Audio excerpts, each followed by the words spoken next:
कोई कह सकता है कि जनसुराज जीतेगा, कोई कह सकता है भाजपा जीतेगी, कोई कह सकता है राजद जीतेगा, लेकिन बदलाव निश्चित है।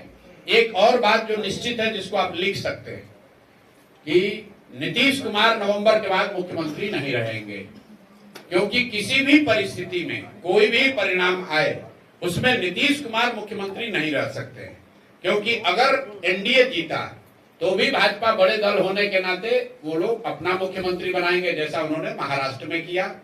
और अगर एनडीए नहीं जीता तो भी नीतीश कुमार मुख्यमंत्री नहीं बन सकते। तो किसी भी परिस्थिति में अब नीतीश कुमार नवंबर के बाद मुख्यमंत्री नहीं होंगे। Bihar will see a new chief minister, इसमें कहीं कोई दो मत नहीं है। कौन बनेगा, जैसा मैंने आपको कहा कि बदलाव निश्चित है, नीतीश कुमार के मुख्यमंत्री कार्यकाल का समाप्ति निश्चित है। कौन दल जीत कर आएगा और कौन इसका नेतृत्व करेगा वो अगले 4, 5, 6 महीनों में आपको स्पष्ट होगा।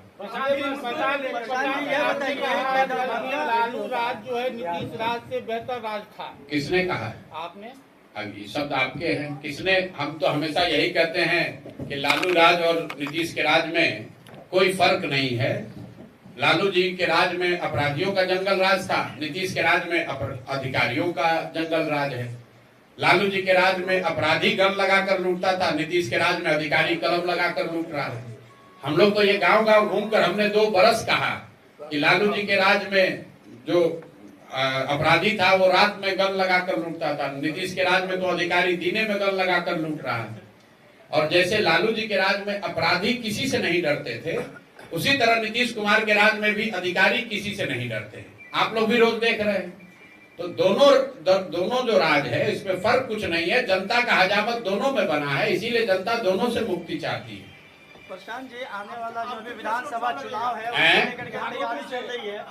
प्रशांत जी, ये बताइए कि आपके पार्टी से बहुत सारे उम्मीदवार रिज्यूम भेज रहे हैं आपको आगामी चुनाव लड़ने को लेकर के। दरभंगा में आज आप हैं, दरभंगा से भी बहुत सारे रिज्यूम गए हैं। दरभंगा को लेकर के क्या निर्णय कर रहे हैं? जो रिज्यूम ऐसा है, क्या विचार चल रहा है? जनसुराज में और दूसरे दलों में यही फर्क है।